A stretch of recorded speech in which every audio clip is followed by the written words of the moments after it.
Nakapagtataka kung gaano karaming tao ang namamaalam sa mundong ito nang hindi man lang natutuklasan ang tunay nilang pagkatao. Parang mga dumadaan lang sila sa isang mahabang daan para lang makarating sa dulo at makatagpo ng kawalan. At ang mas nakakagulat, naniniwala silang likas na ganoon ang buhay. Pero sa loob lang ng isang linggo, gamit ang paraang ibabahagi ko, maaari mong baguhin ang takbo ng iyong buhay, at hindi ito mga maliliit na tagumpay ang tinutukoy ko. Isang napakalalim na pagbabago ito na paglingon mo sa nakaraan, halos hindi mo na makikilala ang iyong sarili. At alam ko parang imposible. Pero dahil dyan nga ito gumagana. Maaga kong natutunan na ang tanging tanong na mahalaga ay, ano ang taos-pusong hangarin mo? Hindi ang inaasahan ng pamilya mo, hindi ang gusto ng mga kaibigan mo, at lalong hindi ang sinasabi ng lipunan. Ang tinutukoy ko ay yung ambisyon na bumibilis ang tibok ng puso mo sa pag-iisip pa lang. Yung parang malayo na abot kaya mo pa ring mapatawa dahil sa pag-asa mo rito. Nang tanungin ako nito sa unang pagkakataon, nasa kalagitnaan ako ng kahirapan, walang pag-asang magbabago ang buhay ko. Walang mataas na pinag-aralan, may malaking utang, at kumikita lang ng mahigit $4,000 kada taon. Gayunpaman, paulit-ulit na umuulit ang tanong sa isipan ko. May isang lalaking nagsabi na kung gagawin ko ang sasabihin niya, makakamit ko ang lahat ng gusto ko. Natawa ako sa loob-loob ko. Parang isang walang kabuluhang pangako. Pero pagod na ako sa pagkabigo, kaya naisipan kong sumaugal. Unti-unti ang pagbabago. Hindi ko maipaliwanag kung paano, pero may nagbago sa loob ko.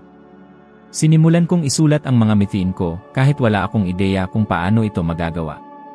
Handa akong iwanan, kahit sandali lang, ang lohika na siyang nagpapapigil sa akin.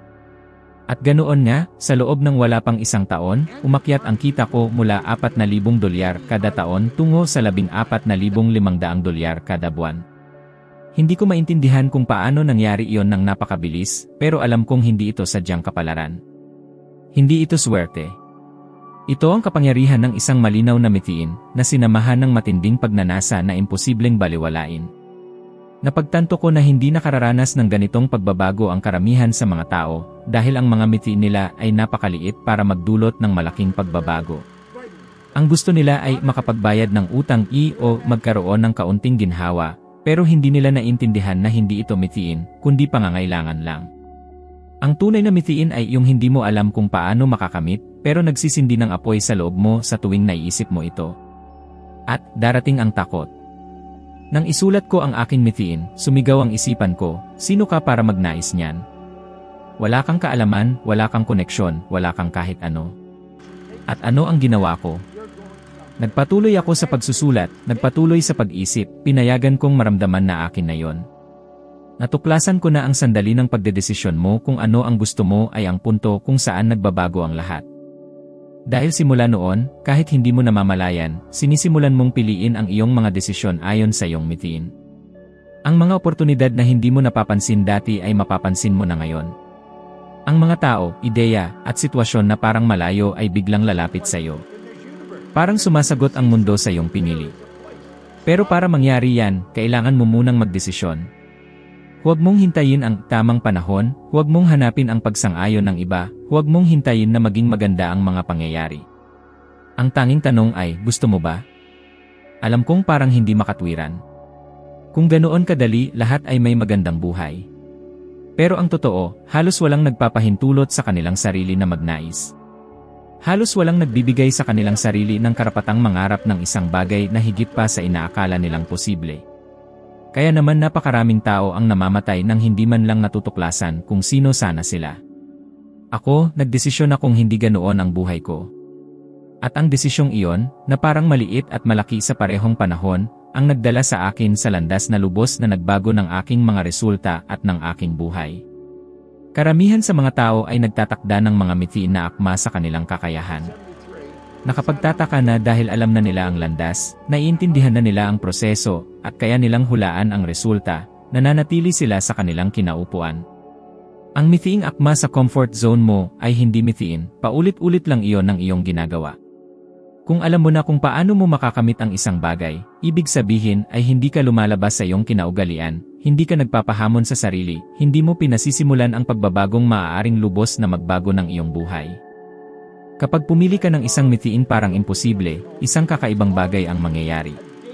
Ang isipan mo ay magsisimulang maghanap ng mga daan na hindi mo pa nakikita noon. Parang may isang invisible na pintuan ang nabubuksan, na nag-ugnay sa iyo sa mga resources, ideya, at mga tao na laging nandyan, pero hindi mo napapansin. At alam ko, sa una, hindi ito komportable. Ang unang reaksyon ay ang pagliit ng mithiin para ito ay umayon sa iyong kasalukuyang realidad. Pero ang kabaligtaran ang dapat mangyari, ikaw ang dapat lumaki para umayon sa iyong mithiin. Natatandaan ko ang isang espesyal na karanasan. Isa siyang matagumpay na abogada, sanay na sa malalaking negosasyon at pakikipag-usap sa mga mataas na opisyal. Sa isang seminar, sumulat siya sa isang papel, ng maliit na letra para walang makabasa, "Gusto kong makasama si Bob Proctor at gumawa ng pinakamagandang corporate program sa mundo." Nang mga panahong iyon, wala siyang ideya kung paano niya ito makakamit. Hindi niya kilala ang trabaho ko, wala siyang karanasan sa personal development at abala siya sa pagiging abogada. Pero may kakaibang pakiramdam sa ideyang iyon, isang halo ng takot at pagkasabik. Ang mga sumunod na araw ay isang labanan sa loob niya. Sa tuwing naiisip niya ang mithiin, may boses na nagsasabi, "Hindi mo kaya, wala kang alam, wala kang kakilala, walang saysay." Gusto na niyang iwanan ang ideya at bumalik sa dati niyang landas. Pero sa parehong oras, may mga sandali na pinapayagan niyang isipin kung ano ang mangyayari kung magtagumpay siya. Iniisip niya ang mga executive na nagbabago hindi lang ng kanilang kumpanya, pati na rin ng kanilang pamilya, at ang epekto nito sa komunidad. Ito ang pananaw na nagpapatatag sa kanya, kahit walang ebidensya na tama ang kanyang ginagawa. Sa paglipas ng panahon, nagbago ang mga pangyayari. Nagkaroon ng mga koneksyon, lumitaw ang mga hindi inaasahang oportunidad at unti-unti, ang mithiing tila imposible ay nagsisimulang magkaroon ng anyo. Hanggang sa pagkaraan ng mga taon, siya ay nasa tabi ko na, inipresent ang program na isinulat niya sa maliit na papel. Kung pumili sana siya ng ki-realistikong mithiin noon, hanggang ngayon ay ganoon pa rin ang kanyang buhay, parehong estado, parehong gawain, at parehong limitasyon. Ang mga ordinaryong mithiin ay nagpapabilanggo sa iyo dahil hindi nito pinipilit ang iyong isipan na lumaki. Hindi nito hinihingi na matuto ka ng bago, hindi ka nito pinipilit na harapin ang pagiging hindi sigurado, at sa makatuwid, hindi ka nito dadalhin saan man. Ang sikreto ay ang pagpili ng isang bagay na tunay mong gusto, pero tila wala pa sa iyong abot. Sapagkat sa pagitan ng iyong kaya at ng iyong gusto ay naroon ang iyong pag-unlad. At sa pag-unlad na iyon ay naroon ang tunay na pagbabago. Nagulat ka na bang paulit-ulit na ginagawa ang isang bagay na alam mong hindi mo dapat gawin? Baka nangako ka sa sarili mong magtitipid ka, pero ginastos mo sa mga bagay na hindi naman gaanong mahalaga. O baka nangako kang magbabago ng ugali, pero pagkaraan ng ilang araw ay ganoon ka pa rin. Hindi ito nangyayari dahil mahina ka o wala kang self-discipline. Ang tunay na dahilan ay ang tinatawag nating paradigma. Ito ay parang invisible na programa na kumokontrol sa karamihan ng iyong mga kilos, desisyon, at maging emosyon. Ginagawa ka nitong gumising at sundin ang parehong gawain araw-araw, nang hindi nagtatanong, kahit na ang gawain iyon ay nagpapaalis sa iyo sa gusto mo talaga. Naranasan ko ito ng husto. Bago ko baguhin ang buhay ko, may mga ugali at paniniwala ako na nagpapabilanggo sa akin.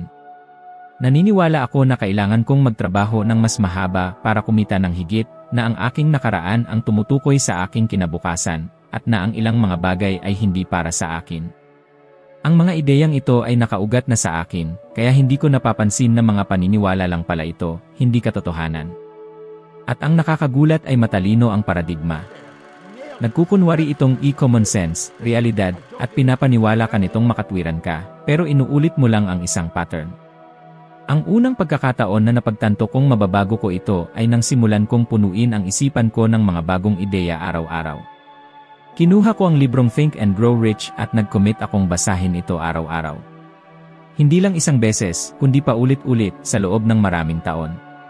Kasabay noon, nagsimulang makinig sa mga recording ni Earl Nightingale na naglalaman ng mga malalakas na konsepto tungkol sa tagumpay, kayamanan, at layunin. Sa una, aminado akong ang marami sa mga naririnig ko ay parang exaggerated o imposible. Pero patuloy akong nakikinig. At unti-unti, ang mga ideyang iyon ay pumalit sa mga lumang paniniwala. Sa prosesong iyon, naunawaan ko ang isang mahalagang bagay. Hindi mo mababago ang isang paradigma gamit lang ang self-discipline. Kailangan mong palitan ang laman nito ng isang bagay na mas malakas. Kailangan mong lumikha ng mga bagong imahe, mga bagong kwento, mga bagong emosyonal na referensya hanggang sa mawala ang dating programa. Kapag nangyari ito, ang mga kilos ay kusang magbabago. Hindi ko na kailangan pilitin ang sarili ko para gumawa ng ibang desisyon. Ito na ang natural na pinili ko dahil lumawak ang pananaw ko sa mga posibilidad. Agad ang epekto nito sa aking mga resulta. Nang magbago ang aking paradigma, nagbago ang aking kilos. At nang magbago ang aking kilos, nagbago ang aking mga resulta. Mula sa buhay na puno ng utang at limitasyon, naging buhay na puno ng oportunidad at kasaganaan. Hindi dahil nagbago ang mundo sa paligid ko, kundi dahil nagbago ang pakikitungo ko sa mundo. Ang pananaw ko sa pera, oportunidad, at maging sa aking sarili ay hindi na pareho. Ang pinaka-nakakagulat ay, kapag nabasag mo ang isang limitadong paradigma, mapagtatanto mong nabubuhay ka pala sa isang invisible na kulungan. Naniniwala kang iyon lang ang mundo mo, pero may higit pa pala sa likod ng mga rehas. Kaya kapag may nagsasabi sa akin na hindi nila mababago ang kanilang sitwasyon, alam ko kung ano ang problema. Hindi ka kulangan ng kakayahan. Hindi ka kulangan ng resources. Ang paradigma ang nagpapabilanggo sa taong iyon na parang angkla. At ang magandang balita ay, kung paano ko nabago ang akin, mababago rin ng kahit sino ang kanila. Simulan mo lang punuin ang iyong isipan araw-araw ng mga ideyang susuporta sa buhay na gusto mong mabuhay. Malinaw kong natatandaan nang makilala ko ang isang producer ng pelikula na noon ay kumikita ng $200,000 kada taon. Para sa marami, malaking tagumpay na yon, pero para sa kanya, may isang bagay na nakakabagabag. Alam niyang kaya niyang makamit ang higit pa, pero hindi niya alam kung paano. Nang mag-usap kami, tinanong ko siya kung ano talaga ang gusto niya. Sumagot siya ng walang pag-aalinlangan, gusto niyang kumita ng milyon-milyon at maging isa sa mga kilalang producer sa industriya. Karamihan sa mga tao, kapag narinig iyon, magre-react ng pagdududa. Hindi ako. Sinabi ko lang, maaari kitang turuan kung paano. Ang nangyari sa mga sumunod na taon ay ang klase ng pagbabago na paulit-ulit ko nang nakikita kapag nagdesisyon ang isang tao na disiplinadong gamitin ang tamang mga prinsipyo. Nagsimulang magtrabaho siya sa mga mas malalaking mithiin kaysa sa mga naisip niya noon. At para doon, kailangan niyang ireprogram ang pananaw niya sa kanyang trabaho, kanyang network, at lalo na sa kanyang halaga. Pagkaraan ng ilang panahon, tumigil siya sa paggawa ng 1 o 2 pelikula kada 2 o 3 taon para gumawa ng 4 na pelikula ng sabay-sabay, habang ang siyam pa ay nasa post-production. Isang bilis na hindi kaya ng marami. Ang epekto nito ay hindi lang pinansyal, bagamat kumikita na siya ng milyon-milyon kada taon. Naroon din ang pagkilala at mga tagumpay. Nanalo siya ng Oscar, Emmy, at Tony, isang bagay na 26 na tao lang ang nakamit sa buong kasaysayan. Hindi ito coincidence, hindi ito swerte, at hindi dahil may mga kilala siya. Ito ay direktang resulta ng pagtatakda ng mga mithiin na nagpipilit sa kanya na gumana sa mas mataas na antas ng kamalayan, kasunod ng pagsunod sa mga batas na namamahala sa proseso ng pagkamit ng tagumpay. Nakikita ko na maraming tao ang natigil dahil sinusukat nila ang kanilang mga mithiin sa kung ano ang kaya nila at hindi sa kung ano ang tunay nilang gusto. Nang magdesisyon siyang makasama sa mga pinakamahuhusay, hindi niya alam kung paano mangyayari iyon. At ito ang mahalaga, hindi mo kailangan malaman kung paano. Ang si paano ay lalabas lang pagkatapos mong mag-commit. Sa kanyang kaso, ang desisyon ay nagtulak sa kanyang kumilos ng iba, pag-accept ng mga mas mapanganib na proyekto, paghahanap ng strategic collaborations, pag-invest sa sarili niyang image, at pagtanggi ng mga trabahong hindi naaayon sa kanyang layunin. Ang resulta ay, sa loob ng ilang taon, hindi lang niya naabot ang kanyang mithiin, kundi nalampasan pa niya ang kanyang inaasahan. Ngayon, paglingon niya sa nakaraan, alam niyang kung nagpatuloy siya sa mga safe na mithiin, malamang ay gumagawa pa rin siya ng 1 o 2 pelikula paminsan-minsan at nabubuhay ng komportableng buhay, pero limitado. Ang aral dito ay malinaw, kapag nagtakda ka ng mga mithiin na higit pa sa iyong comfort zone at may hindi matitinag na pangako sa mga ito, pinipilit mo ang iyong sarili na maging isang taong kaya nang mabuhay sa bagong antas. At sa proseso ng personal na pagbabago ay nangyayari ang mga malalaking resulta. Lahat ng bagay sa mundo ay sumusunod sa mga eksaktong batas. Hindi basta-basta sumusulong at bumababa ang tubig dagat. Hindi basta-basta nagbabago ang mga season. May perpektong orden na namamahala sa lahat, mula sa pag-ikot ng mga planeta hanggang sa paglaki ng isang dahon. At kung paano kinokontrol ng mga batas na ito ang paggana ng pisikal na mundo, ganoon din ang pagkontrol nito sa paraan ng pagpapakita ng mga resulta mo. Ang problema ay hindi iniisip ito ng karamihan. Naniniwala silang ang kanilang mga tagumpay o kakulangan nito ay bunga ng swerte, sitwasyon o tadhana. Hindi nila napapansin na kung paano mo mahulaan ang pagdating ng taglamig o ang pag-alon ng dagat, mahulaan mo rin ang mga resulta kapag naintindihan at nagamit mo ang tamang mga batas. Nang simulan kong pag-aralan ang mga batas na ito, napagtanto ko na ang lahat ng gusto kong makamit ay sumusunod sa parehong proseso. Hindi mahalaga kung pera, relasyon, kalusugan o oportunidad. Para itong pagtatanim ng binhi, una mong desisyonan kung ano ang gusto mong anihin, pagkatapos ay itanim, alagaan, at protektahan ang binhi, alam mong may natural na panahon para sa paglaki. Ang problema ay karamihan sa mga tao ay nagtatanim ngayon at kung walang resulta bukas, sumusuko na o nagpapalit na ng mithiin. Para itong pag-alis ng binhi sa lupa bago pa man ito tumubo. Natatandaan ko noong pinagmamasdan ko ang isang punong hapon sa aking bakuran. Tuwing taon, pareho ang ginagawa nito, sumusulpot sa tagsibol, nagbabago ng kulay sa tag-araw, nagiging pula sa taglagas, at nalalagas sa taglamig. Nangyayari ito ng walang palya, dahil bahagi iyon ng kanyang kalikasan. At doon ko naintindihan na may mga cycle din tayo, at ang ating mga resulta ay may predictable na pattern kapag iniayon natin ang ating mga kilos sa universal na batas. Ang pumipigil sa maraming tao na mapansin ito ay ang pagkilos nila laban sa natural na daloy ng mga bagay-bagay. Gusto nilang laktawan ang mga hakbang, gusto nilang mauna ang resulta kesa sa dahilan, gusto nilang magkaroon ng resulta na walang sapat na paghahanda. Kapag naunawaan mo na may batas ng sanhi at bunga na laging gumagana, magbabago ang lahat. Ang bawat pag-isip, bawat desisyon, at bawat kilos ay magiging sanhi na may magiging kaukulang bunga.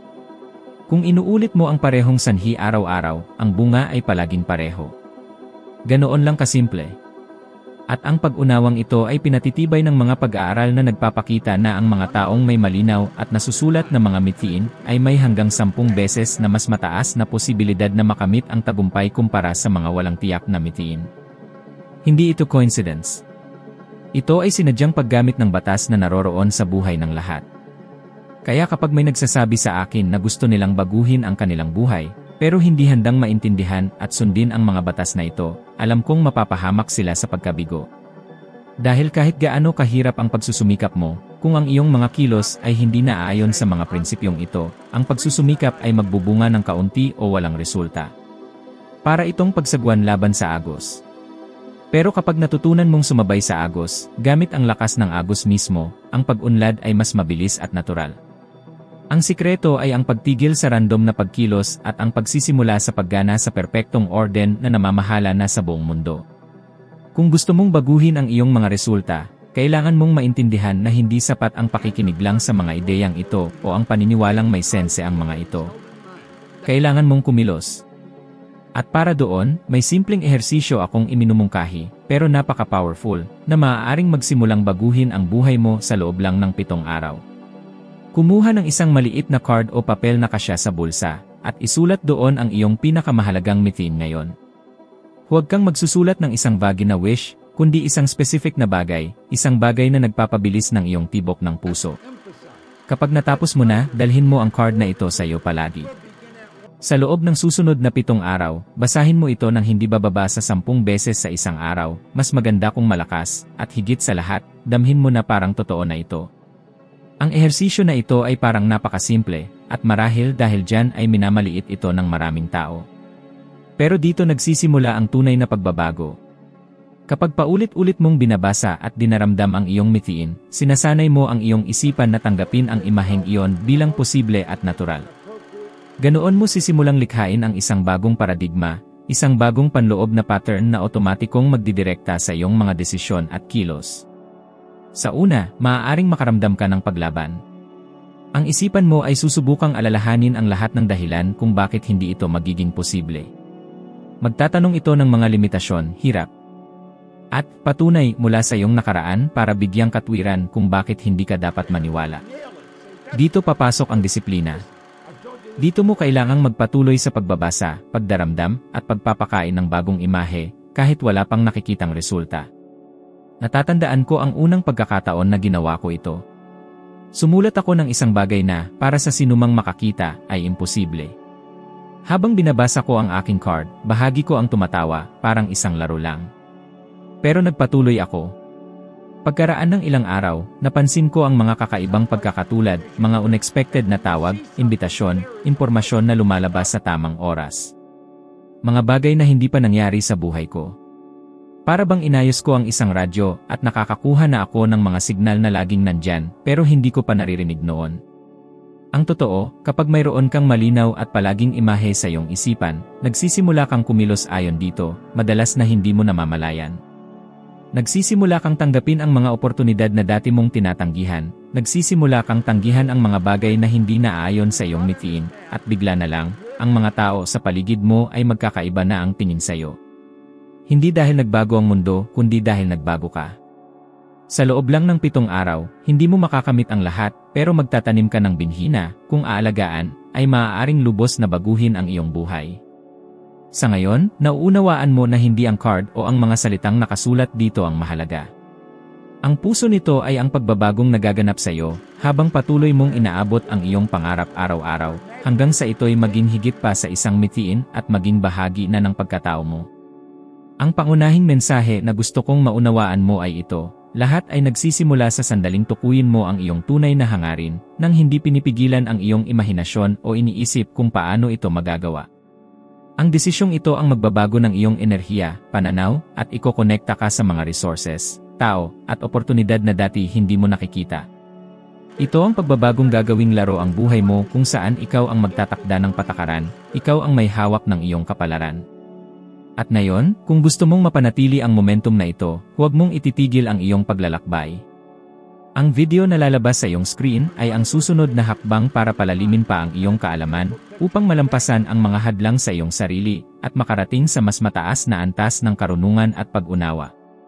Sa bawat bagong prinsipyong iyong matututunan at gagamitin, nagiging mas mahusay ka kaysa kahapon, isang maliit na pag-unlad na tila walang halaga kung isa-isa lang, ngunit napakahalaga kapag pinagsama-sama sa loob ng maraming taon. Ito ang matematikang bubuo ng isang pambihirang buhay, isang patuloy at mabilis na paglago.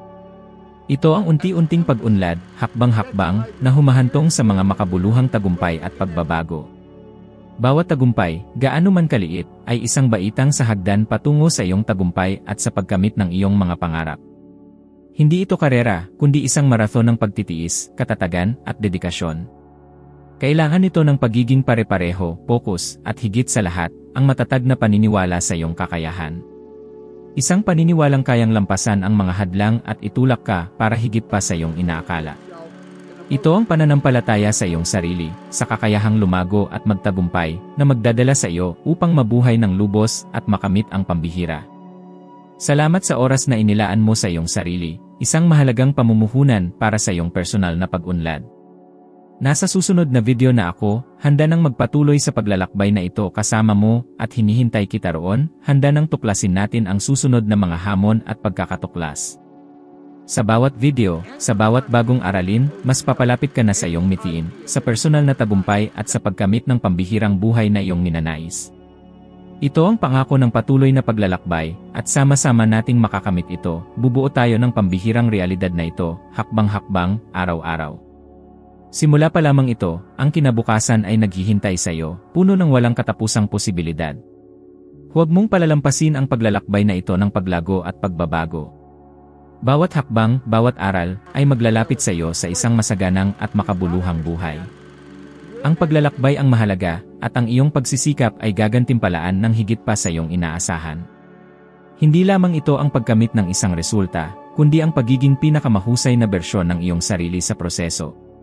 Tandaan, ang tagumpay ay isang proseso, hindi isang destinasyon. At ang prosesong ito ay kasing saya ng pagdating sa iyong destinasyon. At nandito ako upang gabayan ka sa bawat hakbang, upang suportahan at hikayatin kang magpatuloy, kahit na may mga pagsubok. Sapagkat ang tagumpay ay isang paglalakbay ng pagtitiyaga at pagpapabuti sa sarili. Isang patuloy na proseso ng pagkatuto, paglago, at adaptasyon. At sama-sama, tayo'y bubuo ng isang pambihirang buhay.